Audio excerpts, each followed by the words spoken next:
Hi there. I thought I'd do a quick whistle-stop tour about Inventory Hive's integration with Reapit. So when you log into your browser version of Inventory Hive, it will take you into this dashboard area here. Now, if you hit on your name in the top right-hand corner and into the add-ons section, in here, this is where all our add-ons live on the left-hand side. I'm going to click on Reapit. Now, this is one I made earlier on in that I did install it and got it connected to Reapit. And that's something we can help you out with anyway and sort of do the heavy lifting on. But you'll notice when you first come in on this screen, there's a few different tabs. There's information, settings, and terms and conditions. So basically, information just summarizes what the integration does.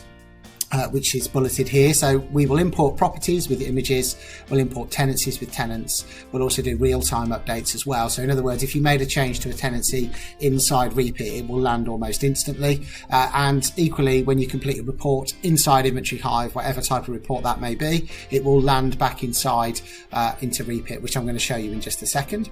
If I now hit on settings, you'll also see that, and this again is part of the initial setup, it's something that you only really have to do once, but the idea is that inside Inventory Hive you can have different branches set up. So if you've got, if you're a big agency and you've got multiple branches, you can set them up inside Inventory Hive, which is again is very straightforward stuff and something we can certainly help you out with at the beginning when you're getting things set up. So earlier on I hooked up a branch inside Inventory Hive, which was my example branch 2 just here, and I connected that to the Oxford branch test data inside Reapit. So all I literally would do in that scenario is hit on edit, and then when you hit the drop down it gives you a list of branches that are present inside Reapit, and you can search for them by typing it in, but in this case, as I say, I've already connected one. And then you would just hit the save button once you've done that. So just show you that again, you've got the save button there. And then when you've done that, once you hit import Reapit data, it does that initial update of properties and pulls them through. And now once you're hooked up, it will, as I say, it will update Inventory Hive in real time anyway. So that initial import, I mean, literally takes about a minute or so, and it will pull through, in this case, 939 properties. So it doesn't take long to do it. But again, it's something we can kind of help out with when you're first getting started.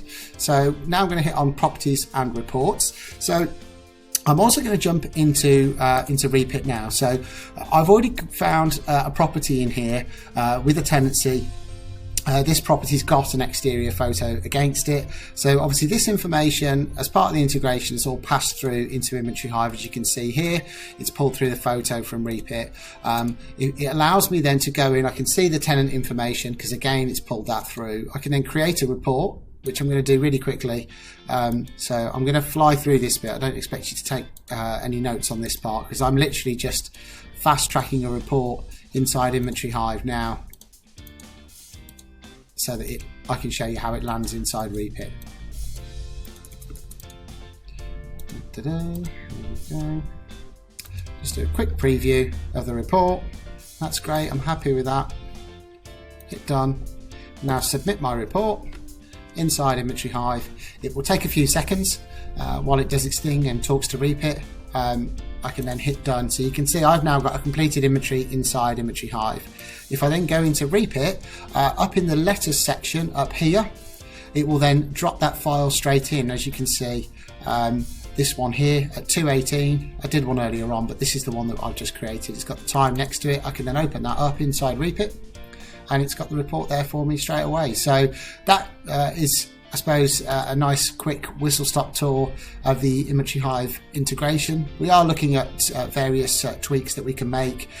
For instance, we have noticed inside Reapit from talking to them that inside the tenancy area there's a documents section in there that talks about pre-tenancy information, so we might allocate the reports to that over time. Just quickly show you what I mean by that. So in here where we've got inventory and check-in, we're thinking that we might be able to link the report in here. We don't think it's available at the moment inside the Reapit integration, but as I say, it will put any of those reports associated with that tenancy in this letters area.